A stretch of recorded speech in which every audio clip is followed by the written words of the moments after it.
Hoje nós vamos falar, no Entendendo Direito, sobre a violência nos presídios e principalmente a situação do sistema carcerário brasileiro. Mas temos um fato que vai ser o nosso ponto de partida para essa discussão.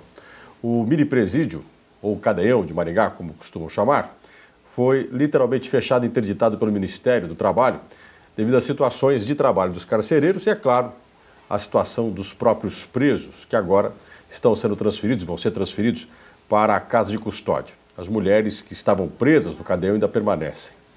Mas a própria casa de custódia e a PEN, a Penitenciária Estadual de Maringá, também não tem condições de receberem mais presos, falta infraestrutura em alguns casos. Como entender um sistema carcerário como esse? Como entender a segurança, as fugas, os presos? Eu converso com o advogado Israel Batista de Moura. Ele é especialista em direito criminal. Nós vamos falar exatamente sobre esse tema aqui no Entendendo Direito. A gente já volta.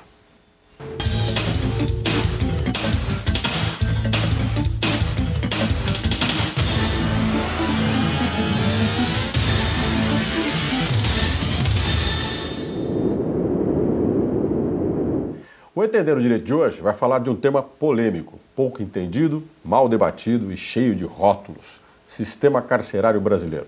600 mil presos, o terceiro sistema carcerário com a maior população do mundo. E se calcula que daqui mais 10, 15 anos teremos 1 milhão de presos. Prender é a solução? Em que condição vivem os presos? Eles são literalmente maltratados? Há um tratamento desumano? Merecem ou não? Para falar sobre esse tema, tem aqui comigo, quero agradecer a presença dele aqui no Entendendo Direito. Eu que agradeço. Israel Batista de Moura. Doutor Israel, o senhor que é o especialista na área criminal, o senhor convive no dia a dia com essa condição de prender, e muitos dos presos, em uma condição carcerária que se coloca desumana. O senhor considera que é solução fechar, por exemplo, um cadeião em Maringá e que isso vai colocar fim a um sistema carcerário de superlotação? Obviamente que não. A solução não é física. Eu acho que não basta fechar um cadeião que está degradado, que está totalmente defasado e jogar no outro. Seria tirar as pessoas de um depósito de seres humanos e jogar em outro. Esse outro, que seria a CCM, né, e também a PEN, por enquanto eles estão num nível razoável, mas provavelmente o futuro deles também será um cadeião, né, abarrotado de pessoas sem assistência médica, convivendo com tuberculosos, com aidéticos, sem nenhuma distinção, convivendo presos de altíssima periculosidade com pessoas que ingressaram pela primeira vez no mundo carcerário. Aquele que furtou uma lata de conserva do mercado e aquele que é um terrível estuprador, assassino, que já escalou os mais altos degraus do mundo do crime e se vangloria disso, inclusive para se impor perante os presos. É aí que as pessoas falam que o sistema carcerário acaba sendo uma escola do crime. Na realidade, elas têm uma certa razão. As pessoas não têm razão quando elas criticam o mundo em que o preso vive. Primeiro, quando elas falam, olha, o preso leva uma vida boa porque não trabalha, não produz, e ele poderia estar trabalhando até mesmo para prover o seu sustento. Ora, na realidade, o desejo de todo preso é isso, é trabalhar. É trabalhar por quê? No sistema onde se permite que ele trabalhe, ele tem a figura da remissão, que em cada 3 dias ele ganha 1 dia, né, de pagamento de pena.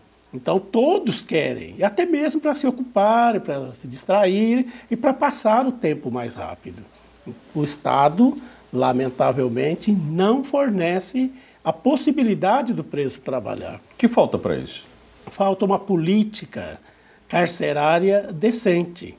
O preso ocioso, como diziam os nossos avós, né, que a cabeça vazia é a sala de estar do capeta. E é verdade, porque o preso 24 horas na ociosidade, né, trocando figurinha, conversas bobas, sem nenhuma instrução, sem nenhum detalhe positivo, ele acaba aprimorando, trocando ideias e aprimorando as suas fantasias do mundo do crime.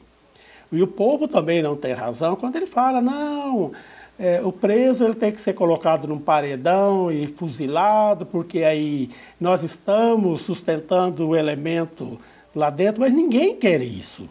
Eles querem um sistema que permita a ressocialização e que eles saiam de lá melhores do que entraram. Na verdade, não é assim. O senhor considera que o Poder Judiciário, os juízes decretam prisões de pessoas que não teriam a necessidade de serem presas? E essa mistura que o senhor fala, do ladrão de galinha, com certeza absoluta, do bandido de alta periculosidade. Muitas pessoas estão presas sem merecer. Vejam bem, eu não estou dizendo que elas são inocentes, que não tenham que pagar por aquilo que elas fizeram. Não é isso. Mas elas não deveriam estar presas. Elas teriam que ter uma outra forma de pagamento de pena. Porque o que o cidadão, o que o ser humano precisa entender é que a prisão, um dos aspectos mais pesados dela é o de purgar a pena, de pagar por aquilo que fez. Mas não é só o mais importante. O mais importante é a morigeração, a regeneração. Ele sair melhor do que entrou. Que deveria ser o objetivo principal do sistema carcerário. Reeducar seria. Entretanto, nós não vemos isso acontecer. E quem paga por isso é a sociedade, que coloca, por exemplo, um adolescente que ainda está naquela fase de jogar videogame, da primeira namoradinha do clube, e pegam esse menino, tiram do meio, por um erro qualquer, e se coloca num sense. Alguns são bons, não vamos generalizar, mas a grande maioria, sim, são escolas do crime. Ele volta falando outra linguagem, com outros valores e extremamente agressivo, e querendo recuperar aquele tempo que perdeu, entre aspas, lá dentro. Mas o que o povo precisa entender, finalmente, é o seguinte, que a punição para o ser humano não é ele ser jogado numa jaula, passar fome, frio, ser humilhado, conviver no meio de doenças. Não. A lei, todas as leis, só determinam que seja suprimida dele a liberdade de ir e vir, só. E aí temos a condição digna dentro dos presídios, que é o tema que quero conversar, inclusive, falando exatamente disso, no nosso próximo bloco do Entendendo Direito. A gente já volta, estamos conversando com Israel Batista de Moura, advogado especialista em direito criminal. Daqui a pouquinho, mais Entendendo Direito para você.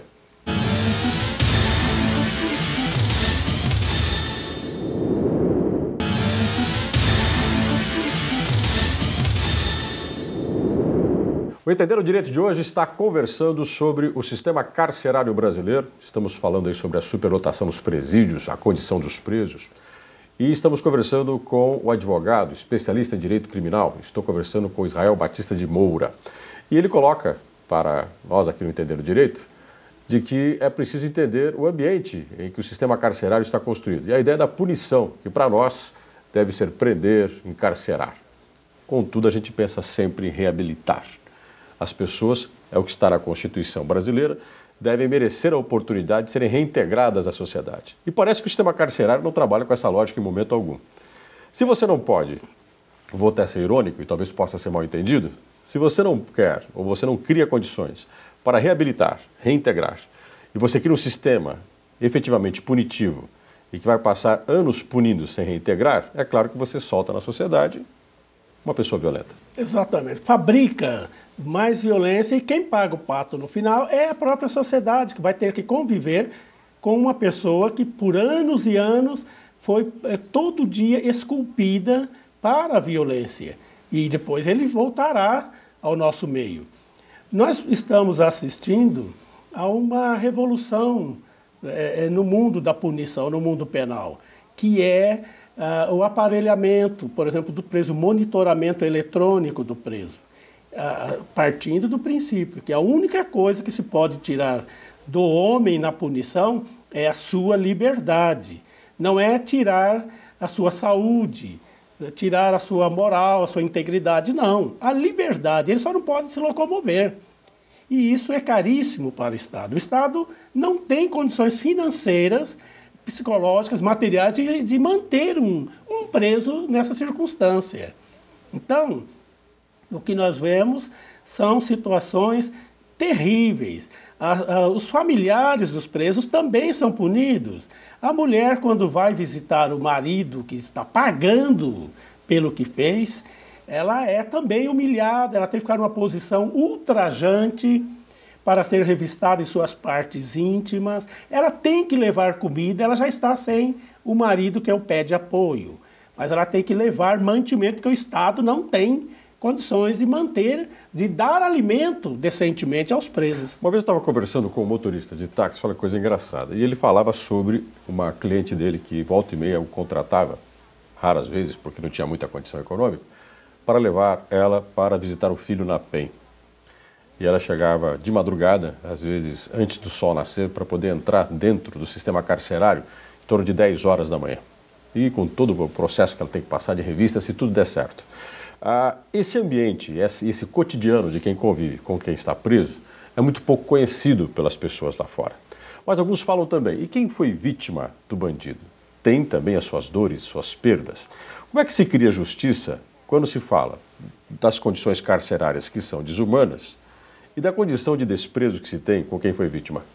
Todas as vezes que as pessoas, normalmente os familiares que perderam alguém, eles questionam, olha, o fulano, por exemplo, ele tirou a vida de alguém, ele está sofrendo lá na cadeia, mas ele está vivo.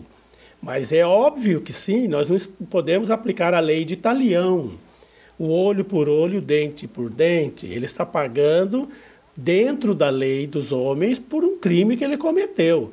Agora, nós não podemos também cometer um outro crime. Na realidade, a maioria das pessoas que têm essas críticas ácidas, elas mudam seu pensamento quando um parente ou um amigo também vai preso. Aí eles ingressam num mundo totalmente diferente, onde os valores são outros, onde a moeda é o cigarro, onde os valores morais são outros. Por exemplo, o estuprador, que é escondido embaixo do catre, embaixo da cama, para que os visitantes não vejam, ele também não pode ver. Os valores são totalmente diferentes, difusos. É uma sociedade paralela, um ambiente paralelo. Perfeitamente, até a forma de caminhar, a forma de cumprimentar. Quando a mulher de um preso passa, como que os outros têm que fazer. E quem fere essa regra é severamente punido. O sistema carcerário vivido pelos presos é muito mais severo do que a lei aqui fora. O senhor acredita que as tornozeleiras eletrônicas, ou seja, o monitoramento eletrônico dos presos, seria uma forma de aliviar o sistema carcerário? Seria uma forma diferente de fazer com que a punição tenha um efeito menos doloroso ou menos desumano? Sim, não tem a menor dúvida. Para os crimes em que não há necessidade de o cidadão conviver nesse meio, sim. Por quê? Porque ele não está causando nenhum ônus ao Estado, à sociedade, está convivendo em meio à sua família e está pagando pelo que fez, porque ele não tem a liberdade de ir e vir, ele está sendo policiado constantemente, sem que tenha um policial na porta de sua casa. Hoje, o caminho é esse, o monitoramento eletrônico, uma atribuição, e às vezes até mesmo o auxílio à família da vítima, ou através financeiramente, ou através de um trabalho, de uma pensão ao longo do tempo. Esses objetivos são buscados pela justiça.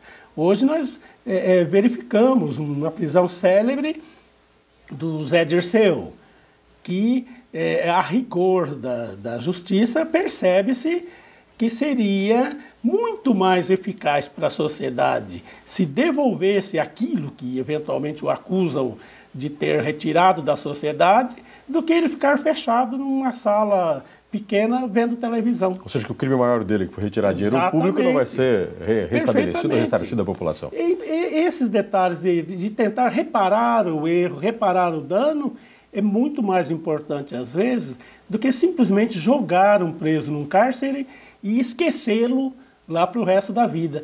E é o que ocorre hoje. Muitos juízes ainda estão presos a essa ideia da opinião pública, que seria, se nós fôssemos considerar a opinião pública, nós temos que nos lembrar que Barrabás, né, venceu na votação pública de Jesus. Pô, então não pode ser considerado assim. Agora tem uma série de personagens nesse processo da prisão manutenção na prisão, julgamento. Vai Poder Judiciário, vamos começar pela Polícia Militar, que atua na ação imediata de repressão aos crimes. Vamos falar da Polícia Civil, por exemplo. Depois tem o sistema judiciário. Como que esses três elementos podem ser entendidos, analisados, diante de um processo carcerário que é considerado injusto? Onde estão a culpa do antes e do depois? Mas essa conversa, Israel Batista de Moura, que é advogado criminalista, que está conversando conosco aqui no Entender o Direito, responde no próximo bloco.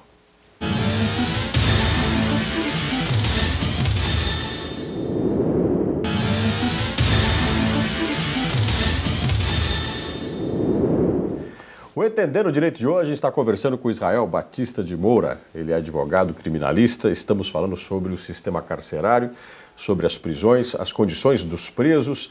E eu queria tocar no assunto dos personagens que vivem aí dentro da relação entre prender, fazer a prisão, manter o preso e, claro, julgar e libertar ou não. Então temos aí Poder Judiciário, temos Polícia Militar, temos a Polícia Civil. Como é que o senhor avalia esses personagens? Quais os lados bons e ruins de cada um desses personagens? Tudo é fruto da sociedade. A Polícia Militar, que é uma polícia preventiva, que faz o seu trabalho simplesmente de entregar o preso. Muitas vezes, hoje, ela é dividida em várias seções, até mesmo o setor de investigação é sigilosa. A Polícia Civil, que é a Polícia Judiciária, que tem incumbência de proceder às investigações, né, de levantar os casos, ir a profundo. E o Ministério Público talvez seja o que mais tenha recurso, mais até do que o Judiciário, do que o próprio Judiciário. Porque hoje verificamos que a Polícia Militar, em face aos soldos, aos salários baixíssimos que tem, talvez até a falta de prestígio de todos os governos, que isso é histórico. A Polícia Civil, também que antigamente exercia as funções de carcereiro, de cuidadores, de como eles chamam, de preso, babá de preso. E a Justiça. Ora, antigamente nós tínhamos uma coisa só. A Polícia Militar cuidava dos presídios, o policial civil, o investigador civil era o carcereiro. Hoje mudou tudo. O senhor considera que a criação da figura, do personagem que cuida efetivamente dos presos, né? Nós temos a figura do carcerário, daquele que vai cuidar, do agente carcerário. Foi bom? Foi uma coisa positiva ou não? Em parte foi, mas como todo projeto que o governo instala, não há evolução, não há o aprimoramento, ele fica estagnado. Hoje, vemos os agentes penitenciários em estado de pânico, principalmente aqui com essa transferência dos presos, essa manifestação que eles fazem tem razão de ser. Primeiro, porque eles estão entregues à própria sorte, eles não têm o porte de arma. Eles lidam com presos de altíssima periculosidade e estão sujeitos como vários exemplos nós temos no estado do Paraná, em Guarapuava, em Curitiba, em Londrina, a serem mortos até mesmo indo para suas casas, marcados às vezes até por uma questão ocorrida dentro do presídio. Os policiais que antigamente faziam a Polícia Militar, para fazer a guarda, cuidar do presídio, tem uma dificuldade enorme, há uma burocracia enorme nisso aí. Imagine cuidar de uma cadeia. Então, nós verificamos que em todas essas seleções há falhas. As falhas são gritantes, são evidentes. Não há um entendimento, há desentendimento entre Judiciário, Polícia Militar e Polícia Civil? Na realidade, não seria bem uma falta de entendimento, seria uma falta de estrutura, uma falta de regulamentação. Por exemplo, obviamente que a polícia preventiva, que é a polícia militar, que deve conter em benefício da população, né, os presos, uma rebelião. Vemos sempre o choque, vemos isso, que isso causa pânico nos presos, porque o sistema deles também é bruto. E tem que ser, porque como é que vai se lidar com uma situação dessa? É uma guerra praticamente que você lida? Perfeitamente. Há sim uma disputa de território, de poder muito grande nisso aí. Mas tudo isso só pode ser solucionado com a sensatez. Os presos, por exemplo, que fazem jus a responder um processo em liberdade pela liberdade provisória, e se caso cometer alguma falha, volta para o sistema, eles deveriam estar em liberdade. Aqueles que fazem jus ao monitoramento eletrônico deveriam receber isso, porque esvaziaria bastante os presos. É uma questão de burocracia. É uma questão de burocracia. E só ficariam realmente os presos de altíssima periculosidade, aqueles que são nocivos à sociedade, aqueles que, soltos, colocam em risco o vizinho, causam temor, causam medo. E realmente, com razão, eles soltos, eles são perigosos, eles vão delinquir. Todos os sinais apontando nesse sentido fazem com que a justiça o tire do meio social e deixe fora da sociedade. Sem esses sinais, sem esse apontamento, a prisão é exceção. Ela é o último ato para se tirar um ser humano da sociedade. Porque ela não pode ser uma regra geral. Ah, esse cara merecia cadeia. Não, alto lá. Vamos verificar se preenche. Aí na cadeia nós teríamos efetivamente aqueles cujo processo que merecem ao estar ali, em princípio. Os processos contra os presos, os processos que estão aí em andamento em relação aos presos, estão depositados em prédios enormes, imensas prateleiras ou nos fóruns, difíceis até de ser detectado. O sistema Projude, a movimentação hoje é muito célere, é muito rápida. Hoje, dificilmente, o advogado, com exceção das audiências, ele frequenta o fórum. Hoje é mais o computador. Internet, mundo virtual. Mas nós temos ainda aquela herança maldita dos processos físicos de muitos e muitos anos, que até haver a sua extinção, pela sentença normal, pela sua tramitação regular, nós teremos ainda alguns anos pela frente. Então essa burocracia vai diminuir. Na prática, os processos vão correr mais rápido. Vão correr mais rápido. As apelações estão sendo mais rápidas. Nós que atuamos na área do crime contra a vida, principalmente, verificamos que, apesar da celeridade imprimida aos processos, ainda estamos longe do ideal, principalmente quando o réu está preso. Porque todos os prazos, eles deveriam ser mais céleres. Porque nós temos casos de julgamento este ano de pessoas que ficaram 3 anos e meio presas e finalmente no tribunal foram absolvidas. Por quê? Porque realmente ficou comprovada a inocência. E esses 3 anos e meio que foram pagos jamais serão restituídos. Não há indenização, que eu nunca vi o Estado pagar, que cubra esses 3 anos e meio, que tirou o elemento da sociedade, o carimbou, marcou para sempre, deixou de acompanhar a família, os filhos, e depois sai com um decreto absolutório. Olha, você é inocente. Mas e o tempo que ele pagou e o tempo que foi tomado dele? Esse jamais ele vai receber. É por isso que o preso só pode ocorrer, se estar nessa circunstância, depois da condenação. Ele respondendo liberdade, se não oferecer risco à sociedade, ele deve estar solto e monitorado. Conversei com Israel Batista de Moura, advogado criminalista, uma conversa que você pôde entender um pouco, de conhecemos muito pouco sobre o sistema penitenciário. Precisamos conhecer mais e sobre os processos que levam as pessoas às prisões, e muitas delas não precisariam, segundo o Dr. Israel, estar lá hoje. E aí vem a superlotação. Dr. Israel, muito obrigado pela sua presença aqui. Eu que agradeço. Então, o nosso próximo programa, e você sabe que Entendendo o Direito tem a função de gerar em você consciência sobre seus direitos, conhecer mais sobre problemas da sociedade brasileira que envolvem a justiça, envolvem o direito. Até o nosso próximo programa.